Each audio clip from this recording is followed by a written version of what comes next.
मात्र ये 15 मिनट का वीडियो और आपके 5 मार्क्स एकदम कंप्लीट तैयार। कितना जबरदस्त रहेगा अगर ये क्लास अगर आप, क्योंकि इतने छोटे से वीडियो में मैं आपको 5 मार्क्स दे रहा हूँ और आप 1-1.5 घंटे का पूरा क्लास देख रहे हो, तब भी आपकी क्लास में 5 मार्क्स पूरे नहीं हो पा रहे, तो इससे फायदा क्या है। बोर्ड एग्जाम में आपके एग्जाम में ये पॉइंट जो मैं कराने वाला हूँ, derivation dipole on equatorial point, ठीक है, electric field intensity on equatorial point, ये आपके एग्जाम में 101% आई हुई है 2026 के बोर्ड एग्जाम में सीबीएसई के में। तो अगर ये 15 मिनट का वीडियो भैया स्किप करके जाना चाहते हो, अभी चले जाओ, क्योंकि 5 मार्क्स आप लोग होने वाले।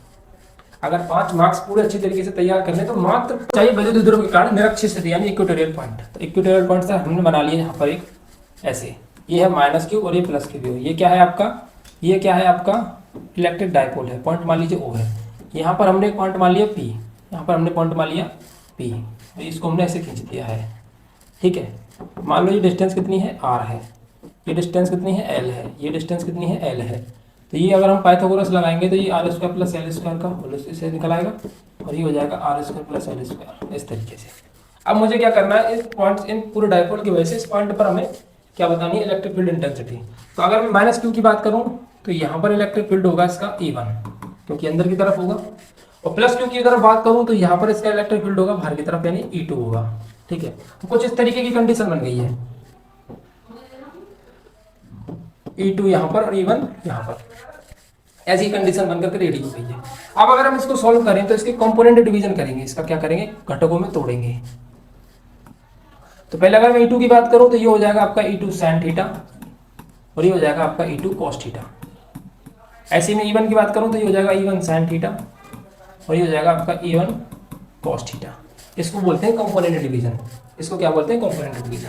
सर थीटा कहाँ से आया, क्योंकि ये एंगल कितना है आपका, थीटा है। तो अगर मैं आपसे कहूं कि -q के कारण, -q के कारण बिंदु P पर विद्युत क्षेत्र की तीव्रता, विद्युत क्षेत्र की तीव्रता कितनी मानी हमने, E1, क्या होगा formula k³ r², k³ r मतलब डिस्टेंस, तो ये वाली डिस्टेंस, ये कितनी डिस्टेंस है, r² + l², तो r² + l² को भी किसमें, अंडर रूट में, तो इसका कर देंगे हम स्क्वायर, तो स्क्वायर से रूट कैंसिल हो जाएगा। तो E1 बराबर बचा हमारे पास k³ r² + के l², इक्वेशन नंबर फर्स्ट। इसी प्रकार +q के कारण, +q के कारण विद्युत क्षेत्र बिंदु P पर, चिंता मत करना, कहीं ये सोचो आप लोग सीबीएसई बोर्ड वाले कि मैं मुझे भैया हिंदी में इंग्लिश में क्यों नहीं लिख रहे, लिखूंगा इंग्लिश में, चिंता मत करो। विद्युत क्षेत्र तो क्या होगा भैया, E2 k³, अब इसमें भी डिस्टेंस इतनी ही है, स्क्वायर करूंगा तो सेम है, इधर आ जाएगा। इसका मतलब हमें यहाँ पे ये पता चला कि E1 जो की वैल्यू है जो E2 से क्या है, एकदम बराबर है, ठीक है। Electric field intensity due to negative charge, same है जिस पे लिखना है। तो E1 E2 की वैल्यू बराबर आ गई है। अगर E1 E2 की वैल्यू बराबर है तो मैं यहाँ पर कह सकता हूँ कि E1 sin थीटा और E2 sin थीटा आपस में कैसे होंगे, बराबर होंगे। देखना जरा, E1 sin थीटा और E2 sin थीटा आपस में एक दूसरे के बराबर है, इसका मतलब ये और इससे ये कैंसिल हो जाएगा, कैंसिल हो गया आपस में, ये वाली वैल्यू कैंसिल हो गई। और जो cos थीटा है, दोनों की डायरेक्शन सेम है, सेम डायरेक्शन में जा रहे हैं, इधर भी cos थीटा और इधर भी cos थीटा जा रहा है, E1 E2, तो दोनों क्या हो जाएंगे, जुड़ जाएंगे। तो हम यहाँ लिखेंगे कि E नेट, यानी कि E नेट जो निकलेगा पॉइंट P पर, वो हो जाएगा E1 cos theta + E2 cos theta, ठीक है सर। तो E नेट E1 की जगह पर आ जाएगा k³ r² + l² cos theta, q³ r² + l² cos theta, दोनों सेम है, तो मैं इसको ऐसे लिख सकता हूँ 2k³ r² + के l² cos थीटा, ठीक है ना। 2k³ हो गया, दोनों जुड़ गए, ठीक है। अब देखो सर L हम क्या करेंगे, L वही बात है पुरानी वाली, L को क्या कर देंगे, R के मुकाबले बहुत ज़्यादा छोटी है, तो इसको L को क्या कर देंगे, नेगलेक्ट कर देंगे, L को नेगलेक्ट कर दीजिए, ठीक है। चलिए अभी मत कीजिए, बाद में देखते हैं, पहले हम cos थीटा को रख देते हैं। सर cos थीटा की वैल्यू निकाल के बताना जरा एक बार।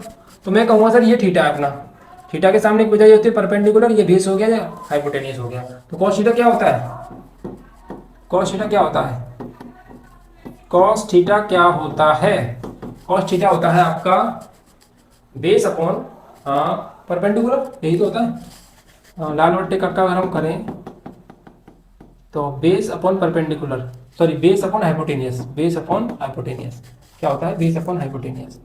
तो E net, sorry E net तो आधार बट्टे करंट बेस अपॉन हाइपोटेन्यूज, तो आधार कितना है हमारा एल होगा और हाइपोटेन्यूज कितनी होगी अंडर रूट के आर स्क्वायर प्लस के एल स्क्वायर होगा। ठीक है भाई, और सीधा की बात रख दी हमने। क्योंकि अब मैं कहूंगा सर एल जो है मच लेस देन है आर के, यानी एल जो है आर के मुकाबले बहुत ज्यादा छोटा है। ठीक है, तो एल जो है बहुत ज्यादा छोटा, तो एल को क्या कर देंगे नेग्लेक्ट, एल इज नेग्लेक्टेबल। ठीक है, तो ई नेट में यहाँ पर लिखूंगा तो 2k³ अपॉन केवल और केवल आर स्क्वायर, अंडर रूट लगाऊंगा और यहाँ पर भी केवल और केवल आर स्क्वायर, ऊपर आ जाएगी L.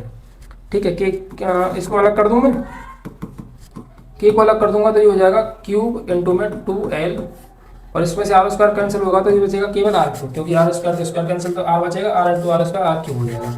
P is equal to में होता है क्यू इंटू में 2l, पी इंटू में क्या होता है 2l, ये हो जाएगा भैया पी और ये हो जाएगा आर क्यूब। तो एक में आता 2p और एक में आता p। पिछली वाली डेरिवेशन की थी जब हमने पिछली वीडियो में एक्सियल पॉइंट था, ये था आपका इक्वेटोरियल पॉइंट न्यूटन प्रति कूलम। ज़्यादा से ज़्यादा 10 मिनट लगे होंगे इसको करने में और आराम आराम से समझाया। एक बार और रिवाइज करके देखो, बहुत अच्छे से समझ में आएगा।